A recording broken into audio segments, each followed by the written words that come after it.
This deck has been my secret weapon in High Infinite for most of this season. Silver Surfer is a classic archetype in Marvel Snap, and it's one that I have a lot of love for. I'm not going to say that I look at metagames by a lens of, is Silver Surfer playable? If yes, then metagame good. But I do think that the metagames where a deck like this is playable are gonna be a little bit more interesting than the metagames where a deck like this is not playable.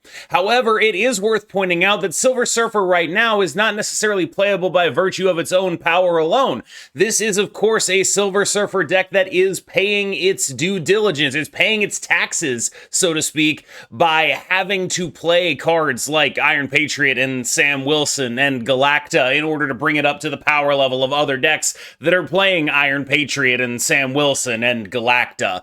And so I do think that this is a sort of evolution of sorts, where Silver Surfer was previously this deck that I think I grouped in my head alongside decks like Destroy and Discard and things of that nature as its own little siloed off thing, where the deck list for this list was always going to be kind of similar. We're doing like Forge stuff, Nova, Killmonger, all of that.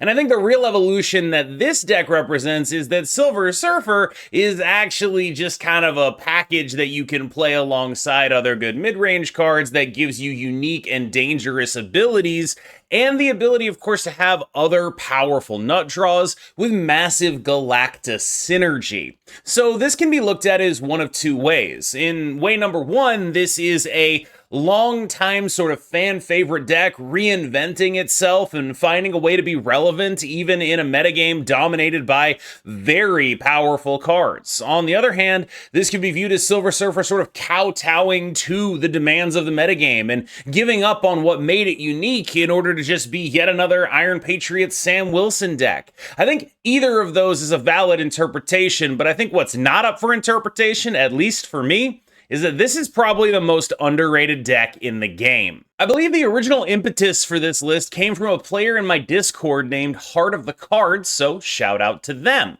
This is a deck that is attempting to use the Silver Surfer core as a sort of, or maybe it's, I guess the better way to put it would be it's using the Iron Patriot mid-range stuff as a supplement to your Silver Surfer game plan. This is a deck that has a lot of good threes kind of by design, right? Like you are a good deck that has a lot of good threes in it, which makes Iron Patriot a bit of a natural fit. Sam Wilson, a little bit less of a natural fit. He's literally just there because he's good. One of the things that really sticks out about playing Iron Patriot in this deck, though, is that it's very difficult to contest just generally, and having any 2-drop is a big boost, especially if it's this one, but even a Sam Wilson, you're just happy to do it, because as long as you are understanding this deck through the lens of being a typical curve-out deck, what you're really trying to do is just play cards every turn, and that is really crucial to your actual game plan. Skipping turn one, that's fine. You have a lot of cards that take up board space, Brood especially. Your board space comes at a premium thanks to that and to Galacta. I get it. But you are going to really want to play a card on turn two. In fact, if there's one change I've thought about making more than any other change to this deck, it's getting a third 2-drop in there, but frankly, the power level of Iron Patriot and Sam Wilson is, in my opinion, so far above the power level of other 2-drops that I just haven't found the occasion to actually make that swap. Sam Wilson is obviously a very powerful card. I think it's pretty clear at this point. He's like the Angela this deck never had. It never had the ability to have a scaling 2-drop. It never had the ability to take the pressure off of its 3-drops to win the game. And this card does give you that ability. A lot of the fusions people have tried to get like scaling 2s in here have been with like Scream stuff, which tends to require a little bit too much in terms of sacrifice. The thing about Sam Wilson and Iron Patriot that makes them so damn good is that you don't have to sacrifice a single thing to play them. There is nothing you are legitimately giving up to get these cards into your deck. And I think that is the main reason for their ubiquity, and also the main reason why they could eventually be problems, is because if I'm not really paying a cost to have this in a deck, it should probably be in anything. Like, I think you could argue that this deck existing in the form that it does is the canary in the coal mine for these two cards being a little bit too strong. Sam Wilson is effectively, if you play it on turn 2, about a 2-8 or a 2-9. That's really damn good. That should really honestly go without saying. It's an extremely powerful thing to be doing, and I think with that being made clear, it's also the kind of card that allows you to like play around some of your weaknesses. Being able to move stuff in and out is actually quite important. Let's say you're playing against a clog deck and you really want to play Brood, you get that Sam Wilson card over in the Brood lane. You are now no longer able to be clogged on that lane at the low cost of not necessarily moving that card to get your Sam power. This is the kind of stuff where it's just like, this card is already extremely good on turn 2, and it has additional upside. Cassandra Nova is, upside downside. I think before people started playing Firehair, she was a lot better, especially like just after Agamotto came out. She was like a real absolute house where it's just like, this is a card that is extremely good because people are trying sort of big deck Agamotto stuff like Thanos Agamotto and Arishem Agamotto.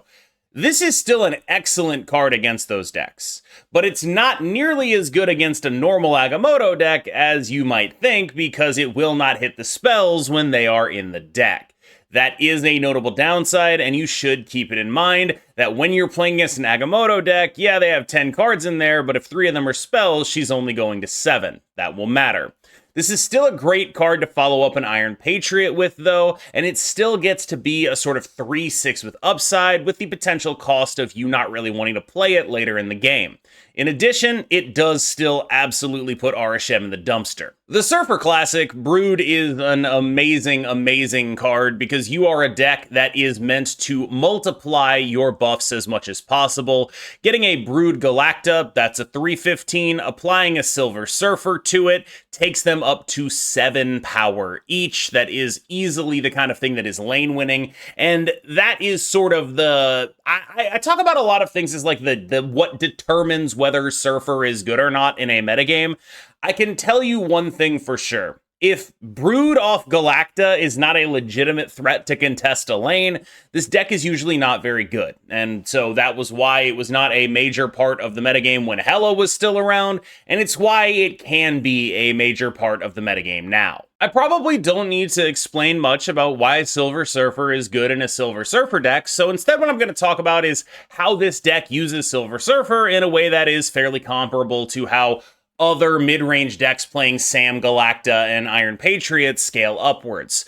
Notably, Silver Surfer is actually a little bit worse in this deck, or a little bit less necessary in this deck than he is in typical Surfer decks. And I say a lot of that is because of Galacta, first of all, but also because you can legitimately just win the game by doing your Sam Season Pass strategy, where you just play your Season Pass cards and then they win you the game.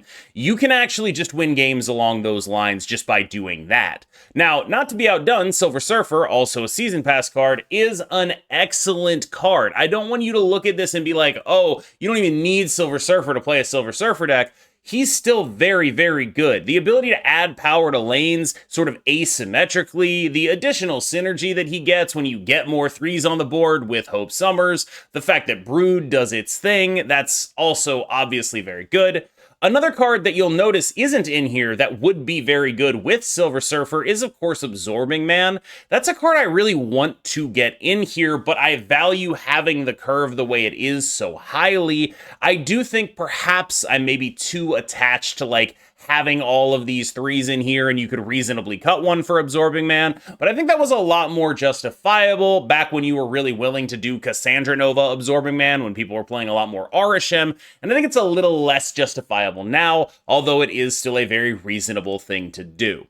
It's a long way of saying Silver Surfer is very often going to play for like 9 to 11 power in this deck. It's a very respectable amount of power, but it is no longer the biggest boost in power that you're going to get out of any of your cards. Like most decks with Juggernaut in it, Juggernaut is the silent MVP here, where one of the major things that this deck gets to do is win a lane with stats and then win a lane with Juggernaut, or contest 2 lanes with stats and then contest the other one with Juggernaut. That's just a really powerful playline right now. Juggernaut is a really excellent card right now, and using him properly as your sort of turn 6 Alioth, or turn 3 Iron Patriot winner is kind of going to be crucial to your win rate with this list. This is just a very, very good card to have access to right now, and any sort of mid-range deck that is able to accommodate it is going to be in a pretty good spot.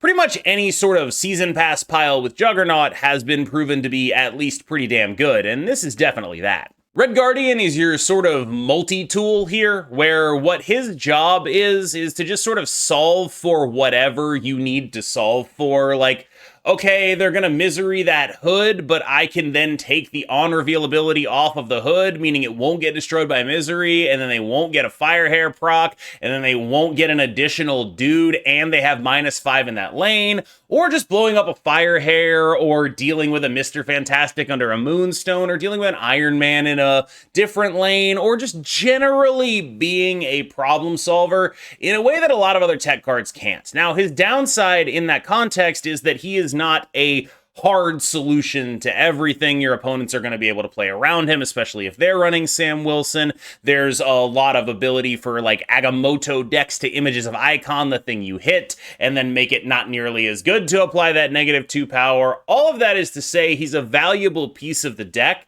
and in my opinion, maybe just one of the best Marvel Snap cards ever in terms of like design and balance and delivering on all of that.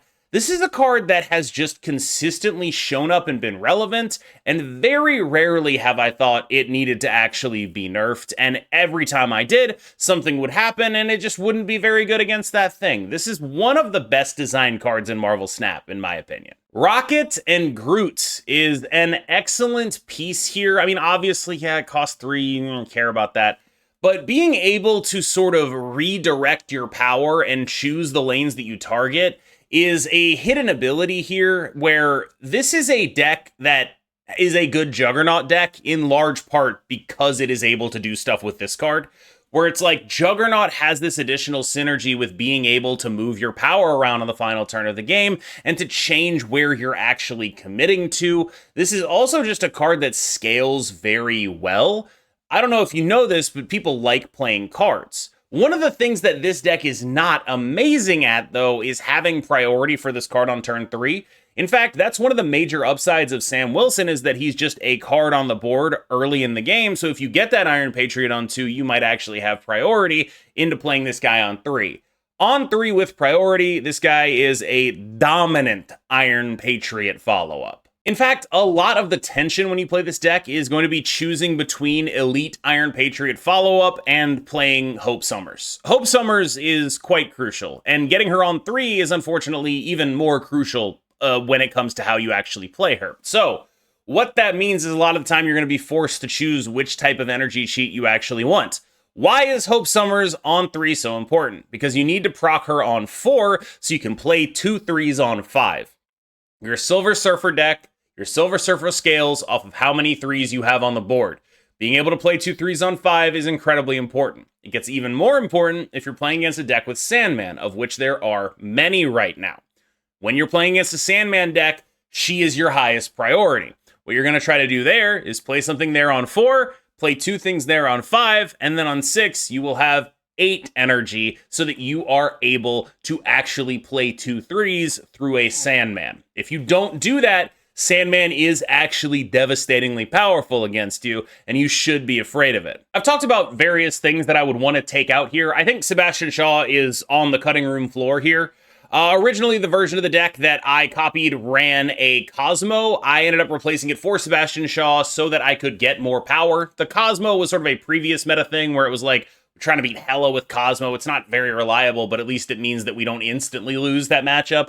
This is a card that I think just like genuinely, I needed something here that did points enough. Because if you're doing your typical like mid-rangey Iron Patriot, Sam Wilson, Galactus stuff, that's all really good. But if you're doing that and you don't draw Brood, you're like, okay, I can do a lot of cool stuff, but I need to actually put points on the board to win the game. This is not Brood, but it is just going to be a little bit bigger than anything else you're going to be able to hit with a Galacta buff. If you get a Surfer, it can even get bigger than that. He's not wonderful. Right here, he's a role player, and I think if you're looking for maybe like a absorbing man or something to like do a similar type of additional juice of power into this list, it would make sense. I just think that like right now, it felt like what this deck was missing was just a little bit of beef, and Sebastian Shaw is like, yeah, he's a little bit of beef. That's what he is. Copycat's a 3-5 with upside, and the upside is massive. This is not like Polaris 3-5 with upside. This is like 3-5 with game-winning upside. You hit an Agamotto spell, this card is completely insane. There are a lot of good cards being played right now. Copycat hitting some of them is just absolutely the entire game. This is your sort of hidden snap condition a lot of the time because you know what you get and they don't know what you got. So not only is it information about what they won't be doing this game, barring the ability to shuffle the deck, it is also information, or it is also a powerful snap condition just based on what you may or may not actually hit. Galactus is a Surfer staple. I made a video the day she released, I want to say, that talked about how she was just a Surfer card at minimum. Like, the worst thing she would ever be is the best card in Silver Surfer. And I think that's still true. She is the best card in this deck. She is an absolute queen. She is the best thing you can possibly be doing. A banger 4-drop for you to put on your Hope Summer so you can get multiple procs going into those later turns. That's exactly what you want. The scaling with Brood is obviously incredible. The scaling with Sebastian Shaw is phenomenal, but even just getting it onto like a body that moves like a card like Rocket and Groot is just awesome. Like, you get movable visions basically out of that. That's just a really good thing to do. 3 energy visions is just very powerful. And all of this stuff combined with Juggernaut as a 1-card win con in a certain lane, that's really what this deck is about. So, full disclosure, I've kind of had this video in my pocket for a while. Like, this has been a deck where it's like, I've been playing it for a while. Like, I just haven't had a time in my schedule to actually, like, get this video out. There have been, like, more pressing things to talk about every time. So I'm glad I finally get to get this one out there, because a lot of the time when I do, like, sort of my tier lists, I use data stuff as, like, a double check, right? And this deck just doesn't have the play rate, really, to like show up on a lot of the data sites consistently, unless you're using sample sizes that I think are probably a little bit low. So hopefully with this getting out there, my secret weapon, it won't be so secret anymore, but maybe we'll get a better sense of like how actually good it is, and maybe I'm skill diffing and maybe I'm not. I don't know. But I am very interested to see what happens. As always, I've been KMBest. You have been phenomenal. We're going to jump into some gameplay real quick, and I will see you in the next one.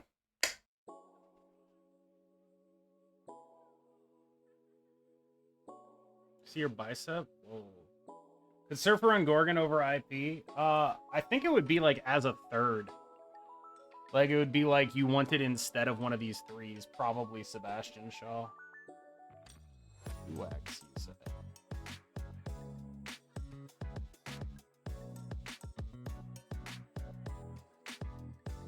No longer works.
Sick nasty, my guy.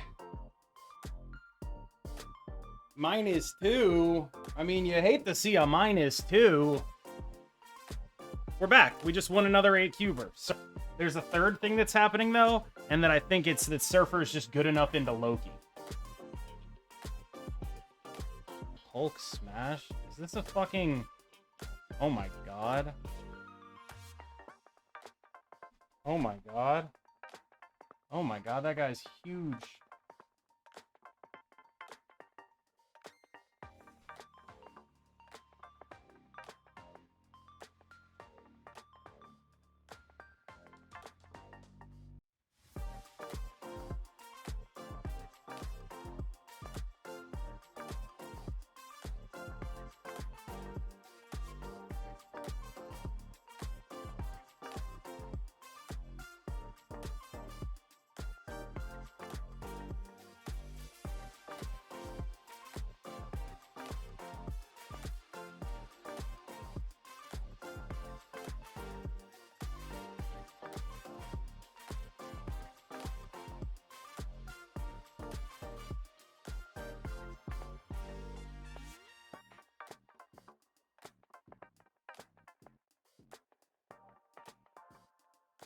That's so scary, but I'm gonna try to win anyway.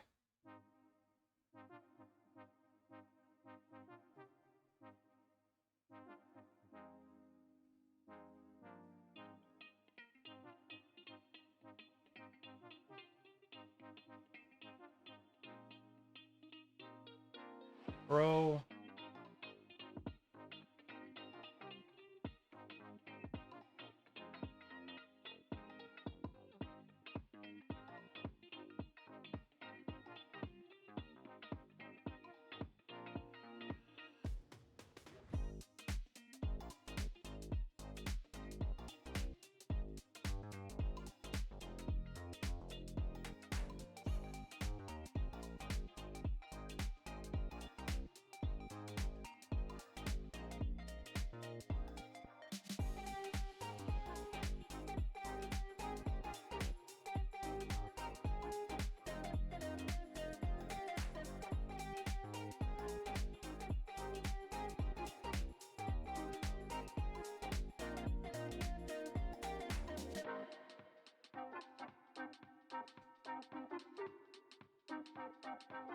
Oh my god.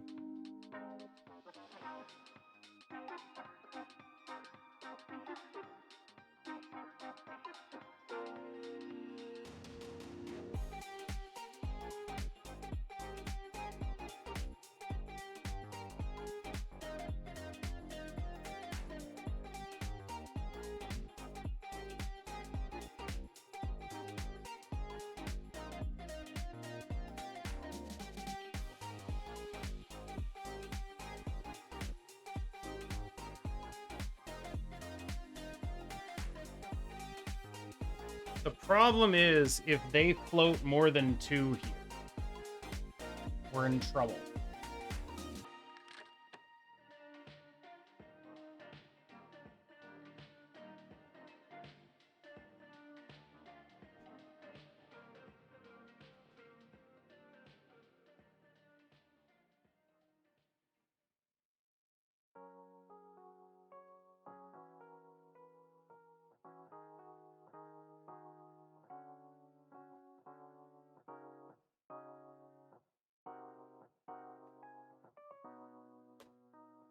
Oh, fuck.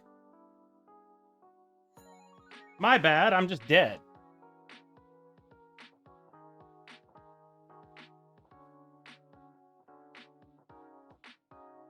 Wait. Wait. Wait, whoa, whoa, whoa, whoa, hold on, hold on, hold on, hold on, hold on, hold on, hold on, hold on, hold on. Float to the 2. We win a tiebreaker? Let's fucking go, dude. Let's fucking...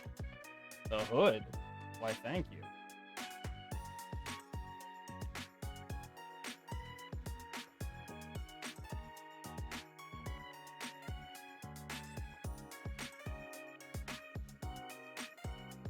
Nico draw 2, so they're a deck doing some stuff. Alright.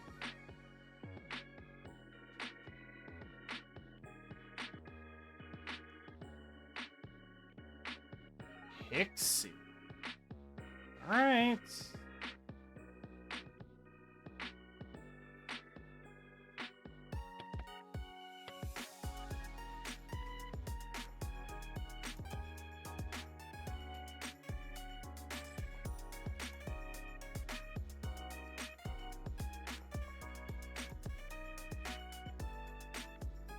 Agent Venom and Fast. Alright.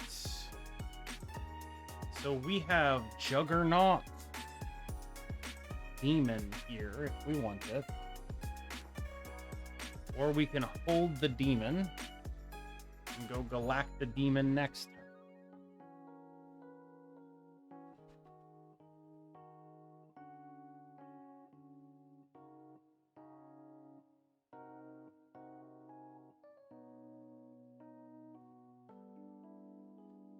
I'll play. I'm imagining some fucked up shit is happening, but I'm hoping Juggernaut can get me out of it. Just goes straight to Savage Lands, you know what I mean? Both of these just fuck off. Sure.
Let's.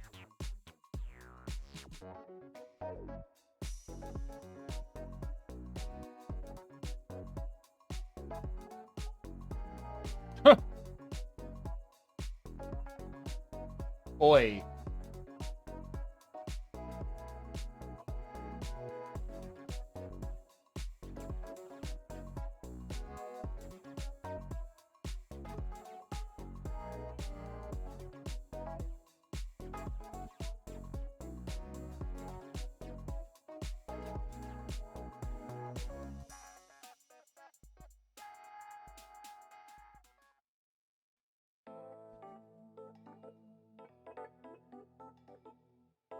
Well, that's not good.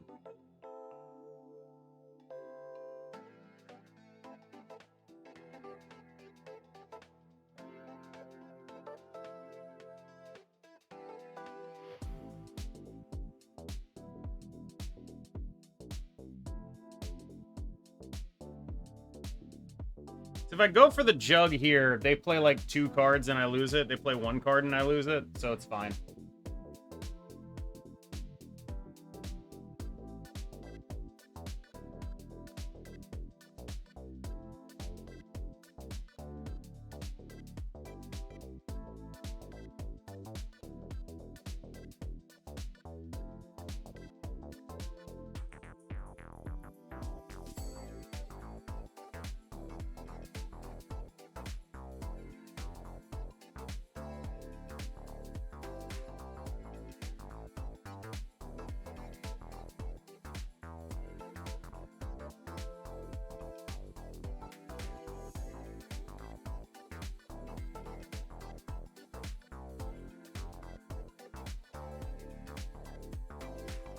So Sasquatch will go to 4.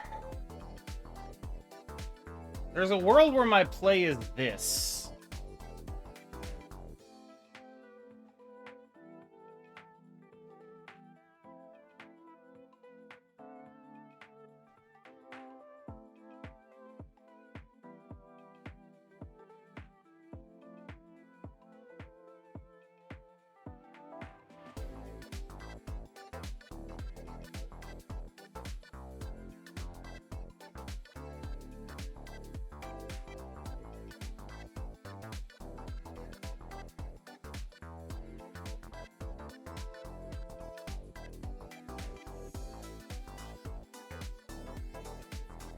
This is 15.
Okay.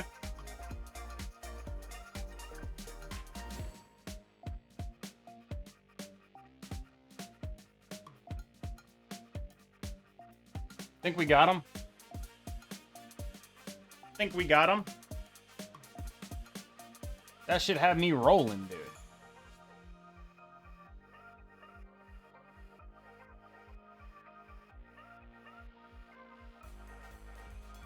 He's in here. I don't like that he insta-snapped me.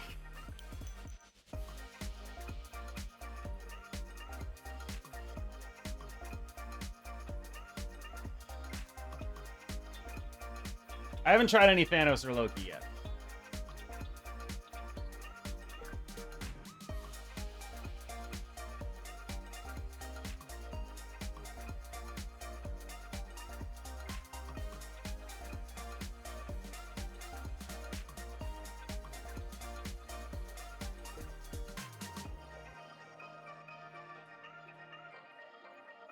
Nice.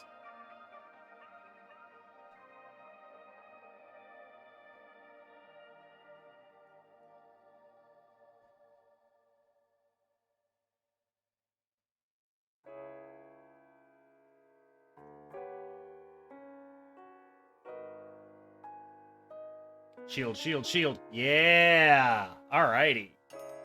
We love to see that.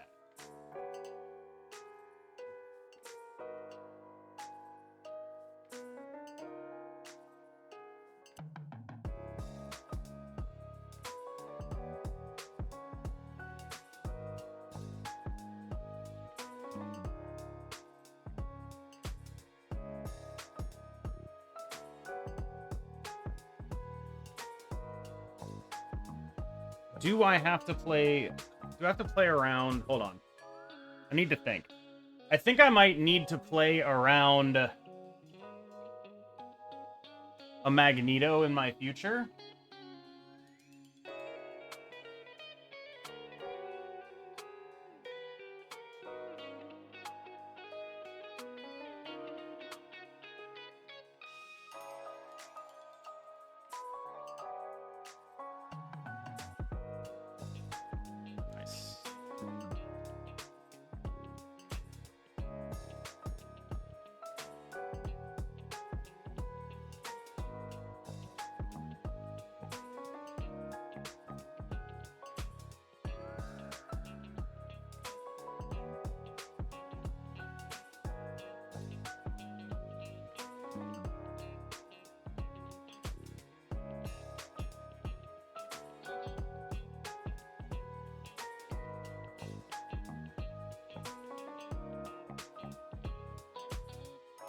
It's like Miles and some other shit.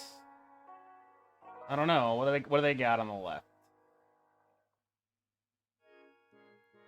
Sure. Stegron and then Miles and Bob. Hell yeah, brother. Hell yeah, brother.